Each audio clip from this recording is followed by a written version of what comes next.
This is Money, Motivation, and Mike, and I'm your host, Michael Wainwright. In charge of all the controls is engineer Jason Wright. And hello to you, world. This is the show that will change your life. You can contact us at info@mx3.vip and find all of our new content at mx3.vip or on our YouTube channel, youtube.com/@mx3podcast. And don't forget to like, subscribe, and hit the bell icon to get notified of all of our new content, which comes out every Monday morning around 9 o'clock. And obviously, you have been subscribing and you have been getting notified because as of today, 110,689 subscribers, Jason. And in the mail, a late Christmas present that arrived here at the corporate headquarters. Check out our plaque. Presented to the MX3 podcast for passing 100,000 subscribers coming from our friends at YouTube. Thank you very much. We appreciate it very, very much. Now, last episode or two, we talked about goal setting and what we were going to do for 2025. A little food for thought here, and then we'll get on to our other topics of the day. So, this comes from yourpositiveoasis.com. Sometimes growth requires new company, new locations, and new mindsets. Think about that.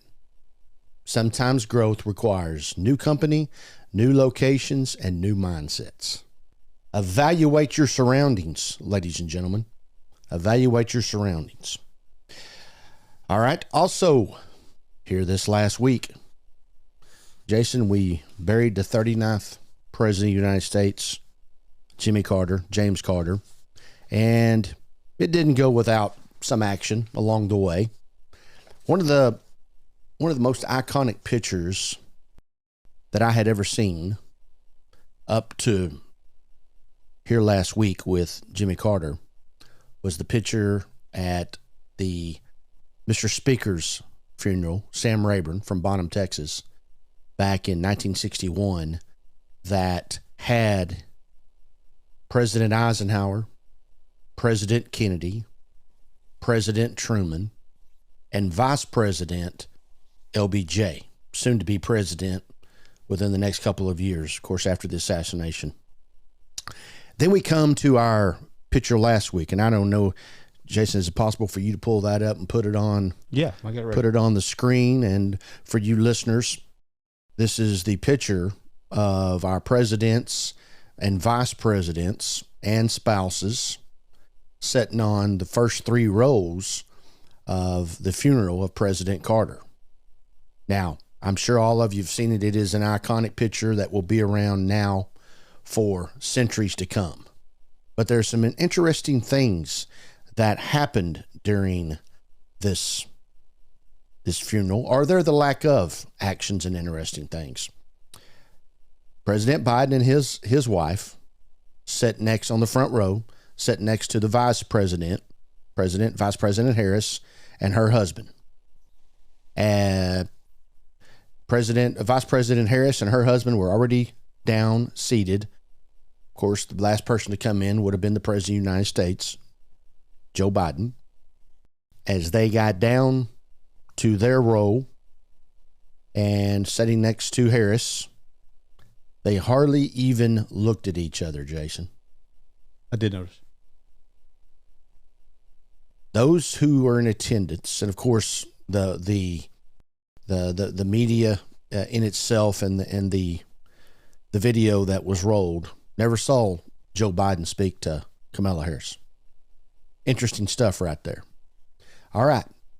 On row 2, right behind President Biden, sat Bill Clinton. Now, the reason I paused is because that's what I did when I first saw the picture. Who is that sitting behind Joe Biden? I did not recognize at first glance that was President Clinton and Mrs. Hillary Clinton sitting next to him. He looks older than Joe Biden. Joe Biden takes a lot of heat for his age, and it's all just. Bill Clinton looks old. As a matter of fact, of the people in this picture, Bill Clinton might be the next funeral that the folks in this congregation attend.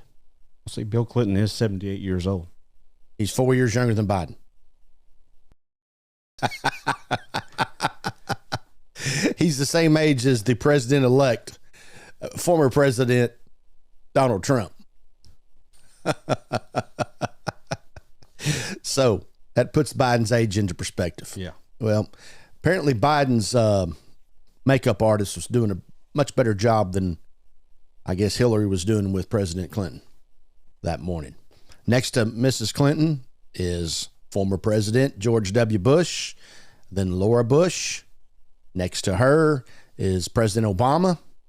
And next to Obama is President and current President-elect Donald Trump and his wife, Melania. Another interesting fact on this row is how chatty President Obama and President Trump were. And it was not very well received by Vice President Harris, who is caught looking over her left shoulder and smirking, I would assume, at Obama for talking to Trump. But nevertheless, that is an iconic and, well, it is the world leaders as we've known them for the last 30 years. And then on the third row, I still say that's one of the royal family there, Jason, in the blue tie. I think it is. And then right next to whomever that is former Vice President Al Gore. Yes. Sitting next to former Vice President Mike Pence, who also is on the record of greeting President Donald Trump. And supposedly, this is the first interaction they've had in 4 years since the January 6th morning of their last conversation. And I had read, because Vice President Mike Pence came out and said what the interaction was, and it was basically, "Congratulations, Mr. President." So I guess his former vice president and running mate had yet to call Donald Trump and congratulated him on his November victory. He figured some president was about to die here in the future, so if it wasn't Carter, it might have been Biden. You know, I'll just get with him. Yeah, no worries. We'll cross paths somewhere. Yeah. No, it's been 4 years, but hey. And I don't want to jump the gun if you're about to get in this, but two noticeable absences is Michelle Obama. Yes. And Dick Cheney. President Cheney. Vice President President Cheney, still alive. That's right. Yep. Now, I do believe his health is not the best. Is that right? Yeah. Now, Michelle Obama, my understanding is it was an extended vacation in Hawaii. So, well, good for her. Yeah, I guess so. I mean, you in Hawaii, you come back to her funeral, Jason? Yeah. Well, it depends on whose it is. The 39th President of the United States? All right. I said all that to lead up to this. Here is 3 rows of the most prominent people in the history of the world. The most powerful position in the world is the United States of America president. And obviously, with that being the case, the vice president, the secretary of state, I mean, all of them have been in those positions. We got 3 rows here of politicians, and the 3 rows, Jason, can't get along at a freaking funeral. How the heck do you think our world is supposed to get along? How the heck do you think that people in New York City are supposed to get on? Washington, D.C., Dallas, Texas, Chicago, Illinois, and on, Seattle, Washington, down to L.A. How are they supposed to be getting along and doing right from wrong when these 3 rows of knuckleheads can't even sit here and have cordial conversation? They can't even put on an act for the camera. I don't know. Obama and Trump did. They look like best buddies there for a bit. Yes, and my last comment to this bunch of, we always respect the office. Mm-hmm. Never said I respected everybody that's in the office. Right. Yep. And then our lovely vice president, the former Democratic candidate, posts a picture and cuts and the picture's from their left side. The picture's taken from a right side, but their left side. And it cuts out Mr. and Mrs. Trump. Have you seen that? No, I haven't. Yes. The picture starts with President Obama and then goes on across. As a matter of fact, by cutting out President Trump and his wife, you now get the first row of the other side of the aisle. So you need to find this one and put it up too.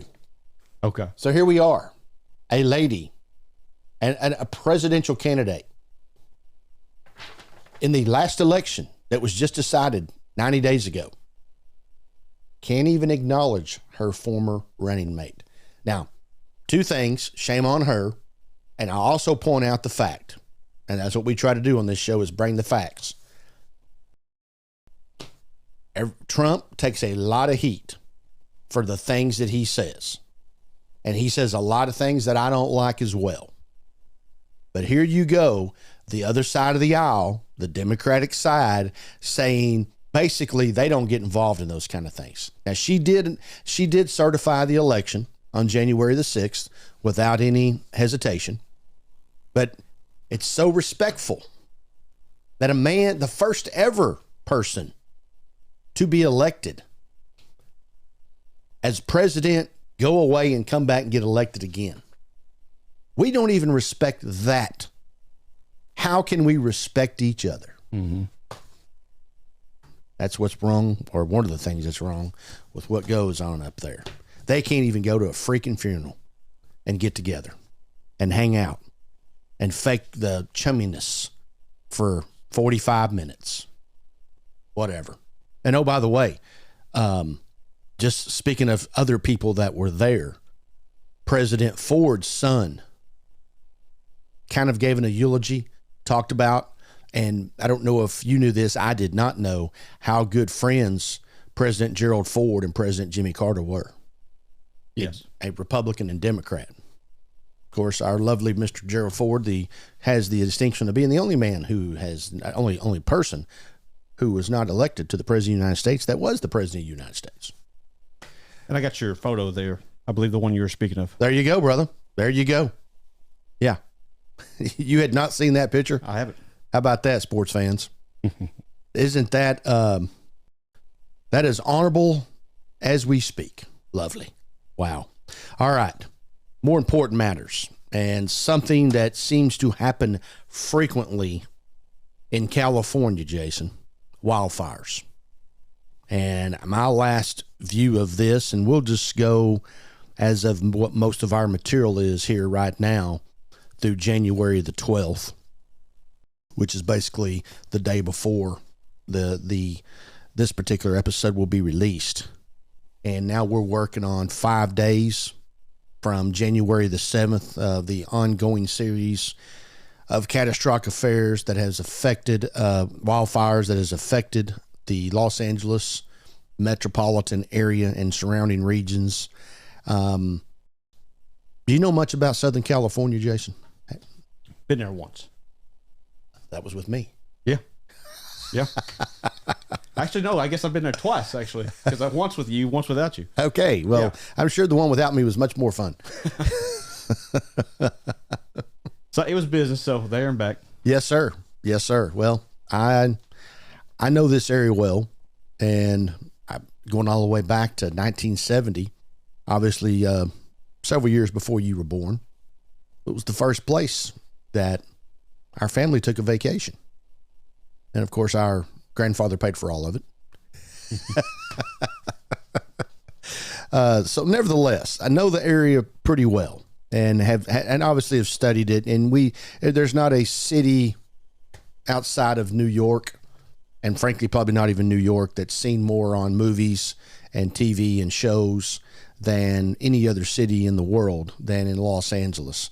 And a lot of things they'll say, well, as one of our favorite shows, Andy Griffith, that you're in Mayberry, North Carolina, which there's not, but Raleigh, North Carolina, when really you're just sitting there in the hills of Hollywood Hills filming your TV show. Mm-hmm. So a lot of things that are shown on TV, and like I said, at the movie theater, are really out of Southern California. And a whole lot of it is in the northern part of Los Angeles, where Beverly Hills and Hollywood set, and where is the Hollywood Hills of where the sign. And I believe the Hollywood sign has now been attacked by the fire as well, and getting some pushback. So as of January the 12th, the wildfires have killed now 16 people, forced nearly 180,000 to evacuate, and destroyed and damaged more than 12,400 structures. Most of the damage has been done by two of the largest fires. You know how we always name these hurricanes during hurricane season. Now we're naming fires. Palisades Fire and Eaton Fire. So, a little background. The windstorm and resulting fire danger was well in the forecast. Now, the reason I bring this up is because we talk about the lack of water, and I don't know what the regulations are when you have to do it. Just like a lot of people don't realize this, but a lot of people's water is provided to your house through lakes and reservoirs, not necessarily water wells. Some people are on water well, but some people are receiving their waters out of reservoirs, water reservoirs. So why are we not pulling water out of the Pacific Ocean? I know it's salt. Does that help or hurt a fire? Is there some kind of international treaty that you can't pull water out of the ocean? But there's all these fires are within miles, less than 5 miles.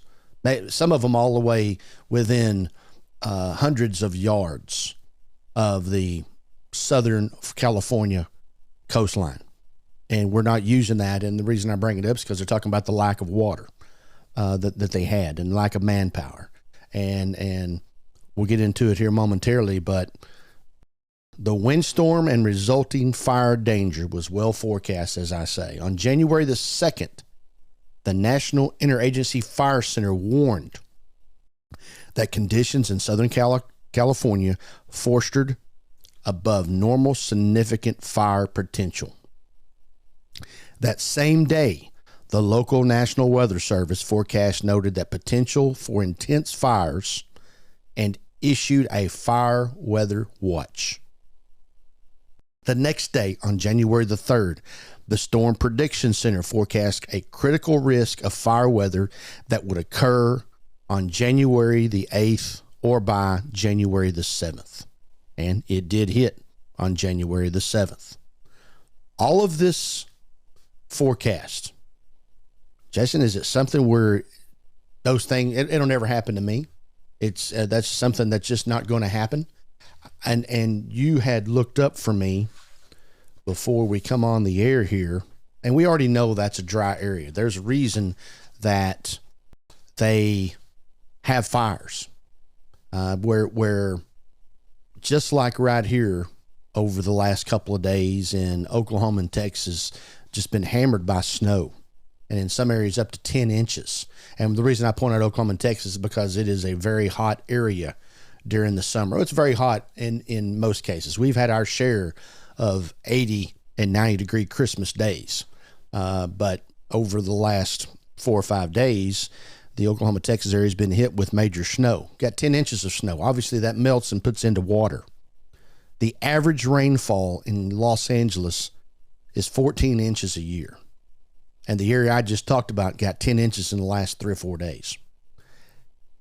You also looked up, and the last time there was a register of 1/10 of an inch of rain in Los Angeles was May 5th. I mean, 1/10 of an inch, you got to work hard to even get 1/10 of an inch on a registry. And here it's been 8 months since they've had 1/10 of an inch. And are you not expecting this to happen?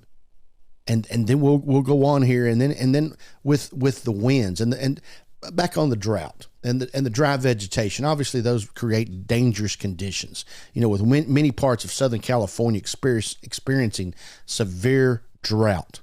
As a matter of fact, it was quoted that the driest start to a rainy season on record, and the driest 9-month period on record before the start of this fire, which is basically in line with what we said with the 10th of an inch on May 5th last time they had a register.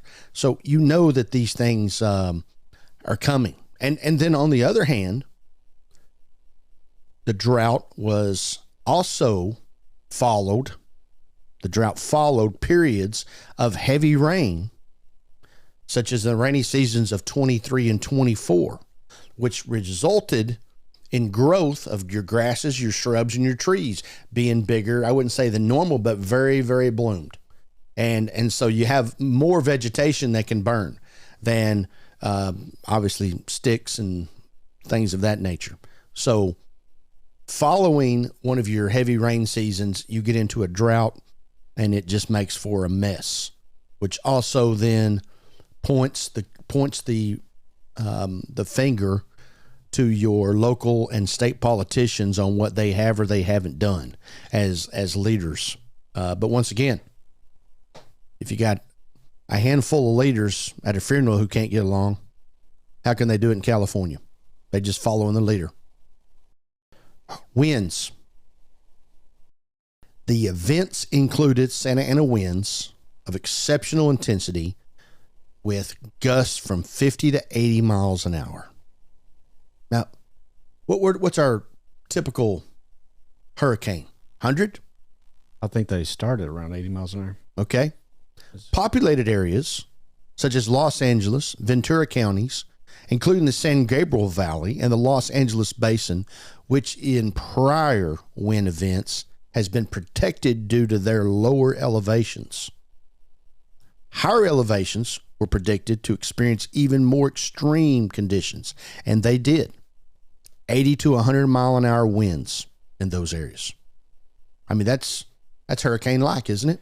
Category 1, sustained winds of 74 to 95 miles per hour. There you go. So when Category 1 strikes up in the Atlantic Ocean, we're already naming a hurricane. Mm-hmm. They have fire and Category 1 type winds. Now, maybe with that, there's not a whole lot you can do. But what they could do didn't seem to be prepared for that.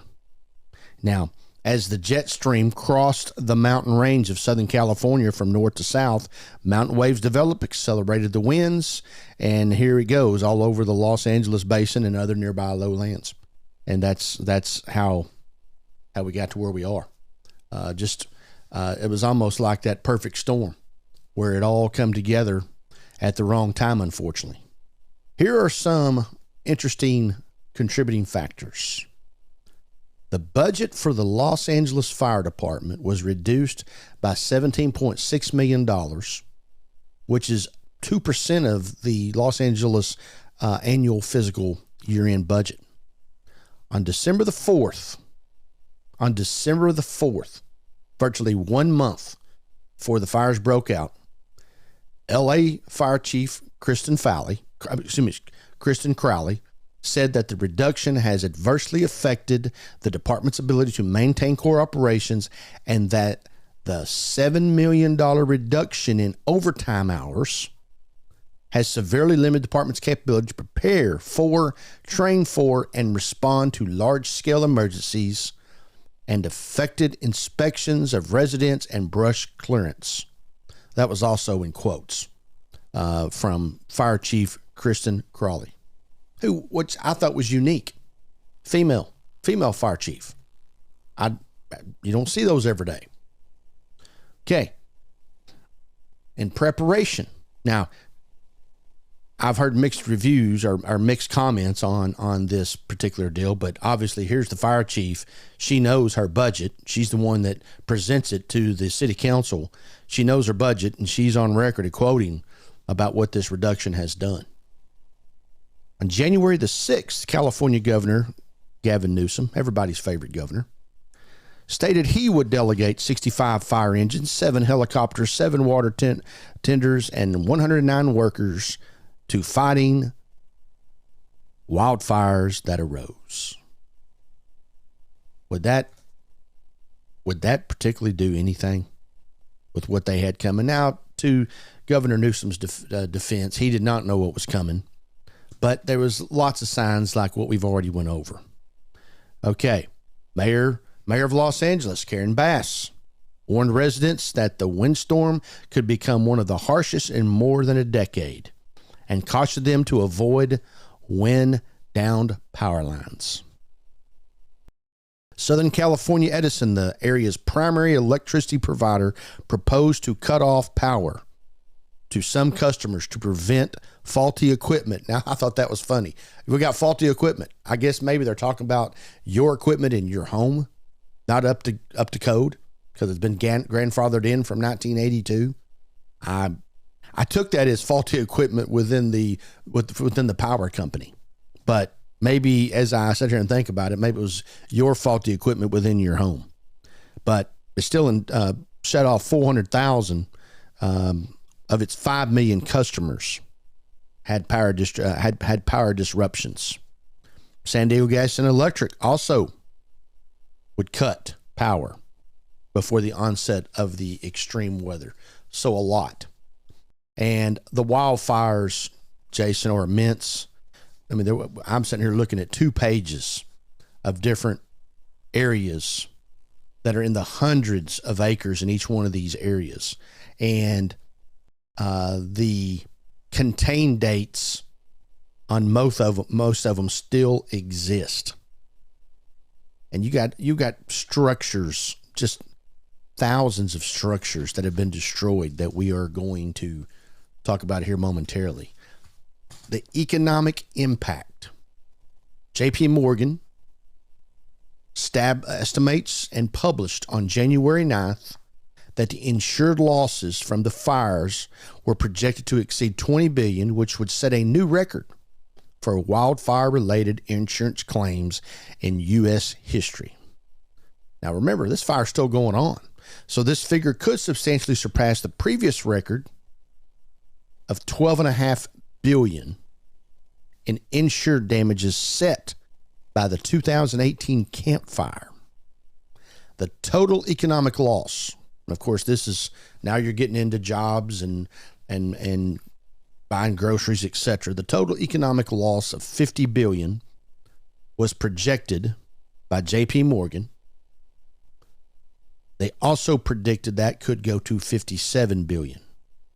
J.P. Morgan noted that these figures could rise further due to the fires continued to spread and lack containment, which is obviously totally correct.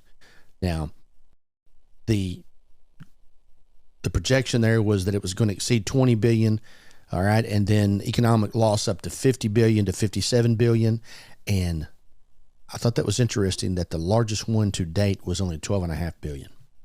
So you're talking about from a standpoint of dollars, twice as much, and the economic impact, $57 billion.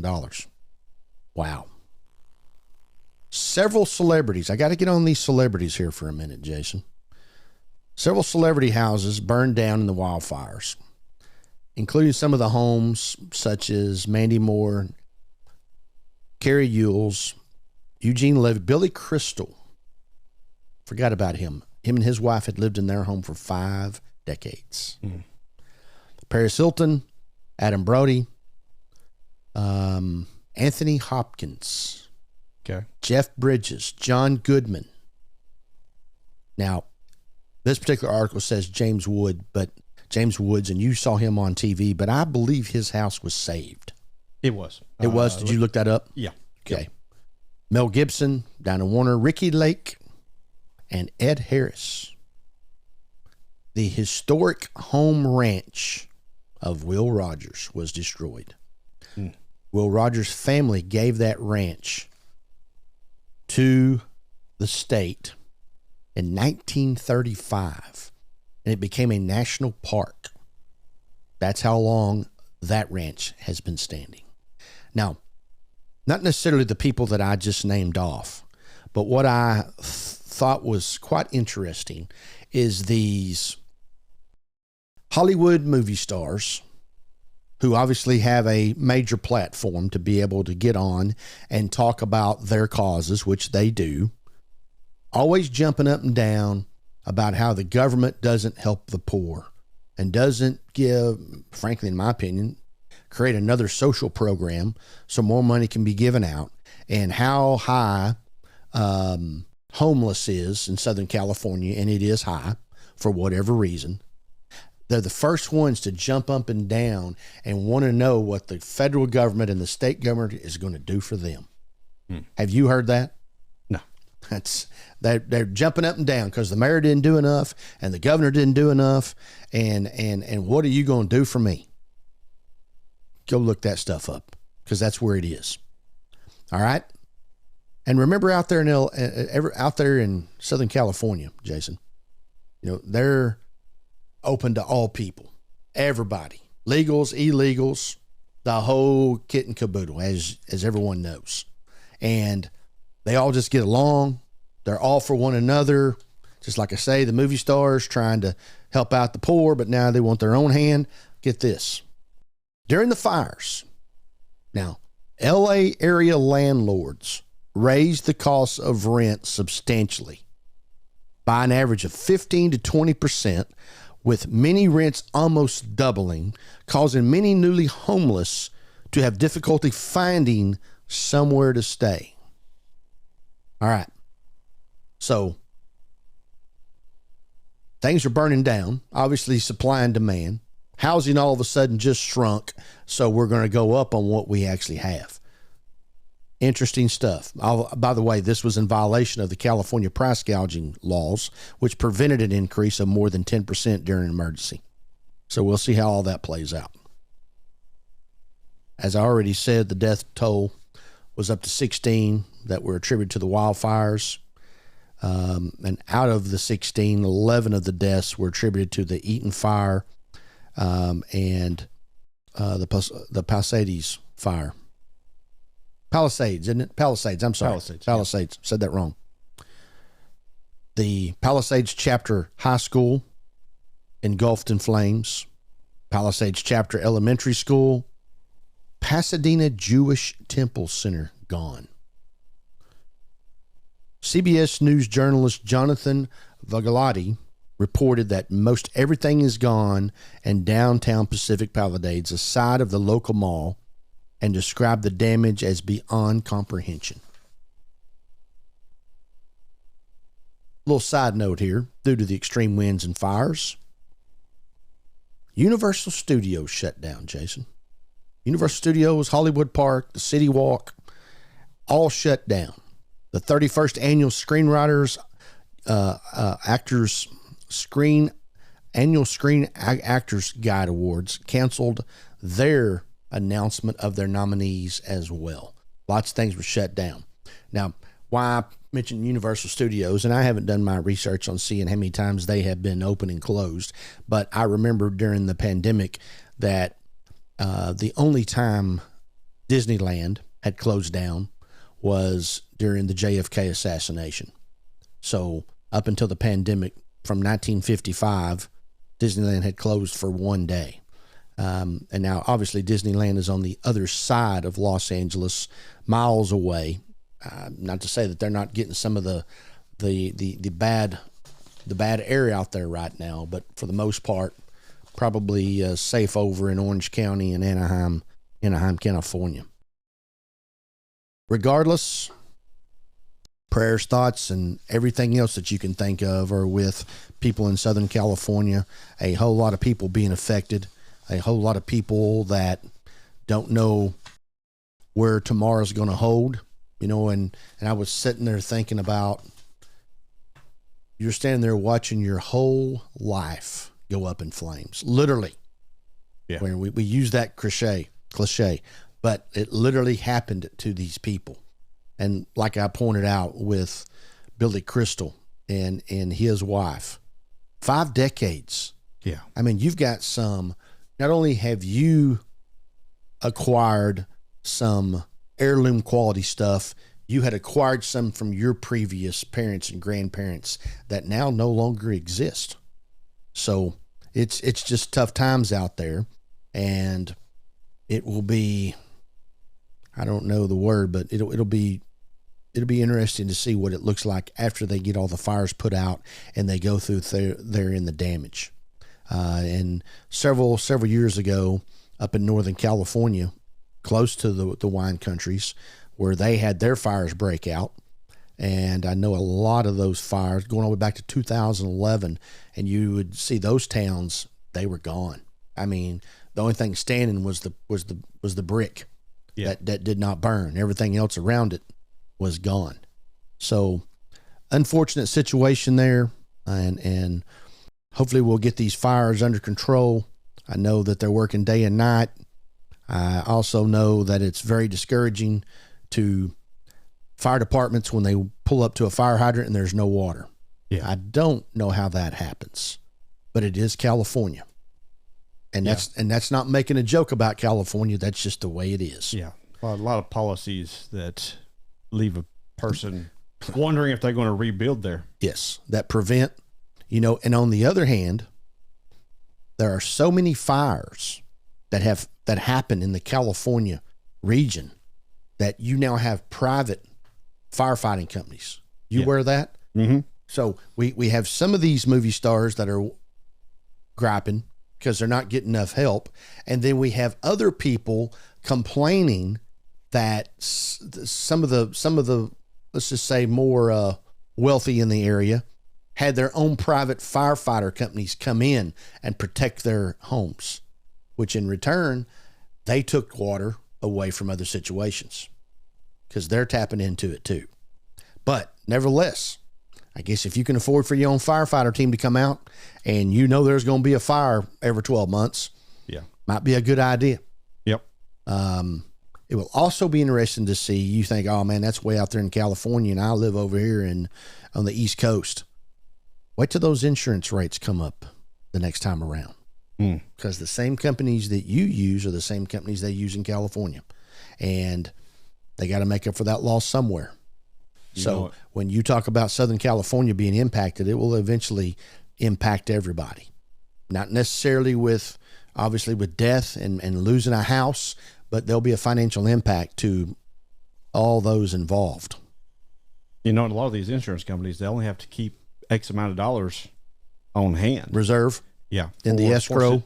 For situations such as this. And with this real estate being as expensive as it is, I'd be curious to see how that works out for them. And that's some high dollar real estate out there. Yeah, absolutely. Some of the highest in probably the world. Yeah. That and Palm Beach. Probably the two most expensive pieces of property. Well, as you hear and when people move from California, and there's been a share of people that have moved out of California in the last several years, and they're moving to the central United States, and they come in here and talk about paying $1 million for a 1,500 square foot house, and coming in here and paying $1 million and having a house of 5,000 plus square feet with 4-car garage, etc. How expensive it is out there. Yeah. Well, U-Haul themselves, prior to this wildfire, reported the highest exit rates of California. U-Haul did? Mm-hmm. Did not know that. Yep. Well, I also see that U-Haul trucks are running up and down the road, delivering Amazon and packages and probably UPS and FedEx and all of them. Yeah. I don't know. Maybe U-Haul's the business to be in right now. Well, if you set up out there in California, you got plenty of them exiting. You ain't getting your U-Hauls returned. You have to go grab them somewhere, though. Money, Motivation, and Mike continues to try to bring you information and lots of interesting topics and conversations along the way that's not only educational but uplifting to you as well. And once again, contact us, and we appreciate the comments that you've given us for going over 100,000 subscribers. Contact us, info@mx3.vip, and find all of our content once again at mx3.vip or on our YouTube channel at youtube.com/@mx3 podcast. And don't forget to like, subscribe, and hit the bell icon to get notified of all of our new content, what comes out every Monday morning. And once again, hopefully the governments at the state level and the local level, the county level in California can get it all together and get these fires not only under control, but out. And until next time, for everyone who's been a part of this show of Money, Motivation, and Mike, continue to live your life the right way.